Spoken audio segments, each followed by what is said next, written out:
மாதர் கொண்டு அதை நிரப்ப வேண்டும் இந்த அல்லி ராணி குளிக்க.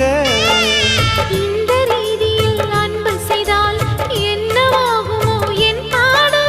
காற்று வந்து உன் குழல் கலைத்தால் கைது செய்வதென ஏற்பாடு.